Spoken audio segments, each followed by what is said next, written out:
Hi, I'm Linda, a 21-year-old who had to grow up faster than most. My childhood wasn't easy, especially after we lost Dad. He was the backbone of our family, and without him, everything just fell apart. I had dreams like any other teenager, finishing high school, maybe even going to college. But reality hit hard and fast. Instead of preparing for prom, I found myself signing up for a technical diploma course in graphic design. It wasn't my first choice, but it was cheaper and quicker. "I can't believe you're giving up on high school," Jack sneered one afternoon as I laid out my textbooks. He was 2 years younger but had the audacity to judge my choices. "It's not about giving up, Jack. Someone has to pay the bills, and since Mom can't..." My voice trailed off, the weight of our situation settling on my shoulders like a concrete slab. "You could have tried harder, maybe gotten a scholarship or something," he muttered, turning back to his video games. The glow from the screen lit up his indifferent face. I sighed. "Not everyone gets a fairy tale, Jack. This is what we have, and I'm making the best of it." Our mother, a shadow of her former self since Dad passed, hardly ever left her room these days. When she did, it was to remind me of my duties. "You're the eldest, Linda. It's your responsibility to take care of us now," she'd say, ignoring the fact that at 21, I was barely an adult myself. "But Mom, I'm doing all I can. I work 2 jobs, I'm studying, and I'm trying to save a bit for us." I protest, feeling the burnout creeping up on me. Jack would just roll his eyes. "Why save when you can spend? You should loosen up, Linda. Buy something nice, live a little." I wanted to scream. Live a little with what time? With what money? Instead, I kept quiet. One evening, as I balanced our dwindling finances, trying to figure out how to stretch my latest paycheck, Jack burst in with news. "I passed my exams." "Barely, but yeah, I did it." "That's great, Jack." I managed a smile, genuinely relieved but dreading the inevitable. "Yeah, and now I want to go to college. You'll help with that, right? It's only fair since you didn't go." His words were casual, as if he were asking for something as simple as a ride to the mall. My heart sank. College, with what money? I thought about the little savings I'd scraped together, hidden away for emergencies or maybe, just maybe, a little something for myself. How could I deny him the opportunity, though? Wasn't it my job to sacrifice? As these thoughts swirled through my head, my mother's voice echoed from the doorway. "He deserves this chance, Linda. You'll make sure he gets it, won't you?" The pressure was immense, suffocating. I nodded, feeling the last of my teenage dreams slip away as I took on yet another burden. This was my life. Sacrifice stitched into the very fabric of my existence. As my tailoring business began to pick up, each stitch seemed to promise a better tomorrow. The clatter of my sewing machine was like music, heralding a new era of independence and maybe, just maybe, a bit of security. I'd taken to hiding my savings in a little tin box beneath a loose floorboard under the sewing machine. The only place I felt it was safe from being spent on another one of Jack's whims. One evening, as the sun dipped below the horizon, I lifted the floorboard to deposit another small victory, $50 scraped together from a rush order. But my heart stopped as my fingers felt nothing but empty space. The box was gone. Panic clawed at my chest as I searched frantically around the room, hoping I had merely moved it and forgotten. My search ended abruptly with the heavy steps of my mother entering the room, her face unusually flushed with excitement. "Linda, you won't believe it. Jack has found a wonderful girl. They're getting engaged next month." Engaged? The word felt foreign, distant, drowned out by the ringing in my ears. "Mom, where's the tin box that was here, under of that old thing?" She waved a dismissive hand, her eyes gleaming with a mix of guilt and justification. "I used it, Linda. It was for a good cause. You'll understand." "Use it for what, Mom?" My voice was sharp, the edges of fear and anger blurring. "For Jack's engagement ring, of course. Such a beautiful diamond. It symbolizes hope, a new beginning for our family." "A new beginning," I repeated, hollow. "With my savings? My future?" She took a step back, her eyes narrowing slightly. "Your duty is to this family, Linda. We needed that money. It's better spent on something that brings us all together." That was for me, for my future. How could you? The betrayal burned hotter than the anger, and tears welled up unbidden. "You're being selfish, Linda, always thinking about yourself. This family has given you everything." "Everything." The word escaped me as a bitter laugh. I've given everything, my time, my dreams, my money. What have you given me, Mom? Guilt? Obligations? Linda, you need to calm down. Think of your brother's happiness. My happiness matters too, Mom. Or doesn't that count for anything? She shook her head, disappointment etched into her features. I thought you were stronger than this, more giving. I guess I was wrong. That was the moment I knew I had to leave. The strings that tied me to this home, woven tight with duty and sacrifice, have frayed beyond repair. Mom, I can't do this anymore, I said, my voice steady, the decision clear. I'm leaving. I need to find a place where I'm valued, not just used.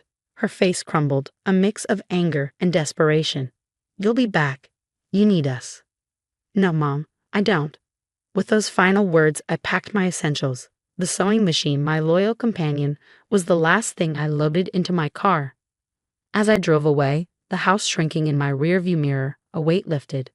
I was free, heading toward a future I would shape on my terms, stitch by hard-earned stitch. The first night after leaving home was the hardest. I ended up at a small motel, the kind of place you hope never to stay in twice. As I unpacked my sewing machine and fabrics from my car, the weight of my decision settled around me like a heavy cloak. Was I brave or just foolish?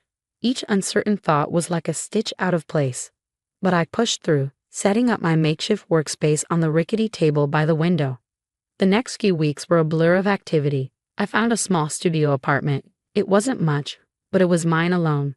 The space was cramped, barely enough for my bed and work area, but it represented something vital. Freedom.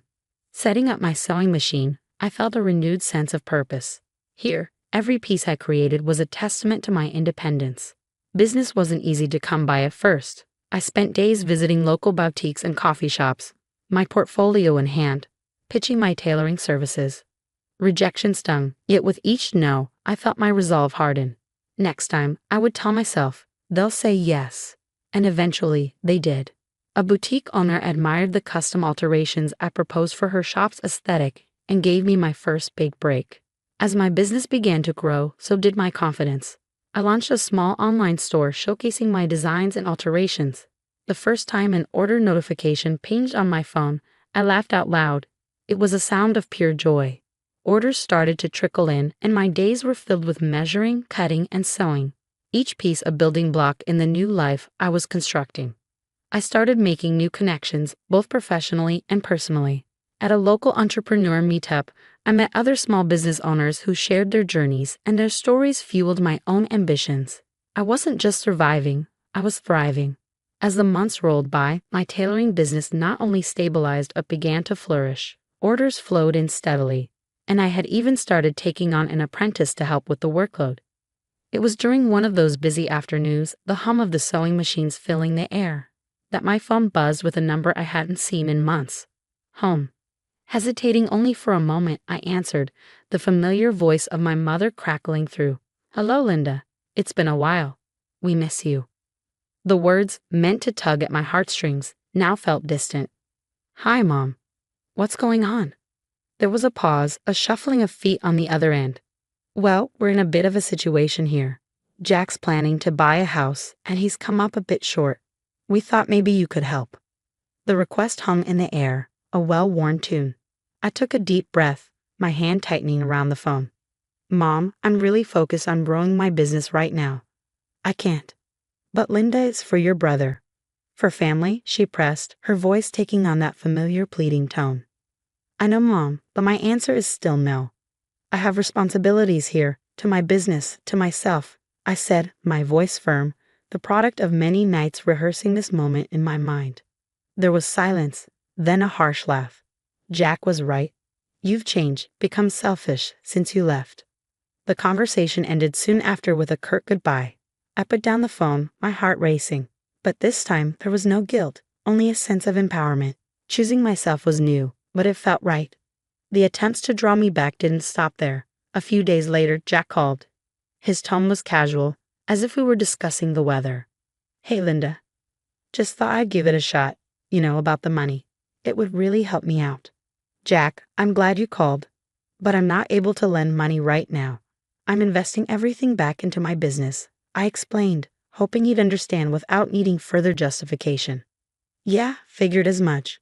Mom said you'd say no. Guess family doesn't mean much anymore, huh? His words were designed to wound.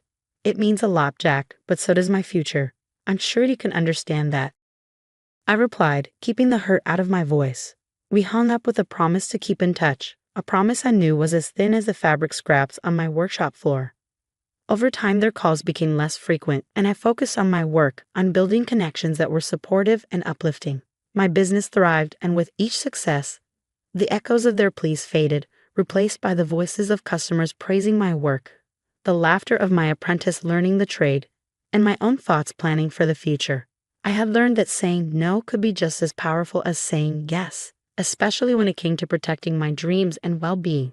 Each no was a stitch in the fabric of my new life, one that I was determined to tailor to my own design. The evening of the local Small Business Awards was a crisp autumn night, the kind where the air smelled of possibilities. My tailoring shop had been nominated for Small Business of the Year, a recognition I never imagined possible when I first set up my sewing machine in that cramped studio apartment. As I stepped into the banquet hall, a flutter of nervous excitement danced in my stomach. The room buzzed with the chatter of local entrepreneurs and community leaders, their faces glowing under the soft lights.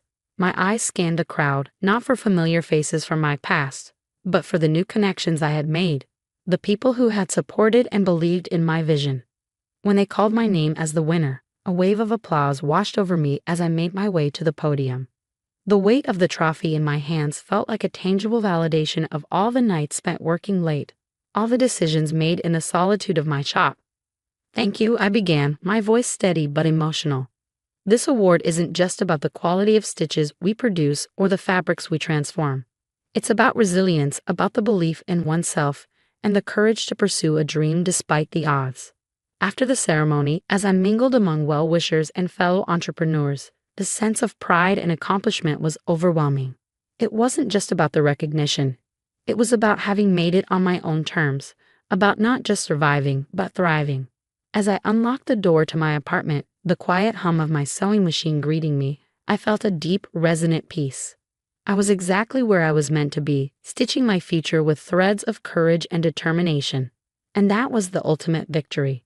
That brings us to the end of Linda's journey to independence and self-realization.